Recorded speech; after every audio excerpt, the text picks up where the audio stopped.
लखनऊ लेके चलते हैं, जस्ट सीएम योगी क्या कुछ कह रहे हैं वो सुनिए। के उद्घाटन सत्र में यहां पर उपस्थित हुए हैं। इस अवसर पर सीएमएस लखनऊ के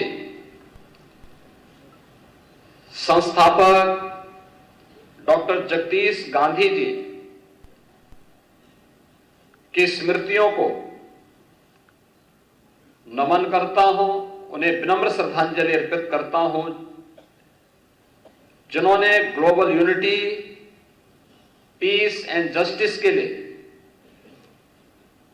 international conference of chief justices का पिछले एक लंबे समय से इस कार्यक्रम का शुभारंभ यहां पर किया और एक दूसरे को समझने और उसके माध्यम से एक नया संदेश देने का प्रयास किया था। हमें इस बारे में यह बात कभी विस्मृत नहीं करनी चाहिए कि दुनिया की वास्तव में समस्या क्या है, और कहीं ना कहीं हम जब इसकी तह में जाते हैं तो हमें लगता है कि डायलॉग एक दूसरे के बीच में नहीं है, या किन्हीं कारणों से स्वयं के वर्चस्व को स्थापित करने के लिए डायलॉग को बाधित किया गया। यह कॉन्फ्रेंस अपने आप में डायलॉग का एक माध्यम है। दुनिया के न्यायविदों के माध्यम से दुनिया की मानवता के लिए, उन लोगों के लिए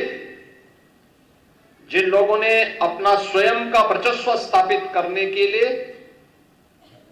दुनिया में अशांति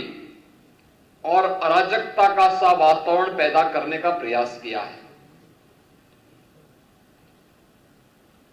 आज जब हम सीएमएस के इस प्रतिष्ठित प्रांगण में इस मुद्दे पर विचार करने के लिए एकत्र हुए हैं, हमें यूएन की उस घोषणा को भी स्मरण करना होगा जिन्होंने सस्टेनेबल डेवलपमेंट गोल्स के बारे में दुनिया के राष्ट्रों से आह्वान किया था। सस्टेनेबल डेवलपमेंट गोल्स शिक्षा को लेके, स्वास्थ्य, दुनिया के अंदर कृषि और जल संसाधन के मुद्दे को लेकर, एम्प्लॉयमेंट एंड स्किल डेवलपमेंट के साथ साथ पर्यावरण और वन संपदा की रक्षा करने के जिन 16 गोल्स को लेकर के यूएन ने दुनिया के देशों के सामने एक लक्ष्य रखा था, याद करना उसमें शिक्षा सबसे महत्वपूर्ण है। दुनिया के अंदर जब हम शिक्षा की बात करते हैं तो 2.5 अरब बच्चों के लिए, यानी 250 करोड़ से अधिक बच्चों के लिए क्वालिटी एजुकेशन के साथ साथ वे अपने बस्ते के बोझ से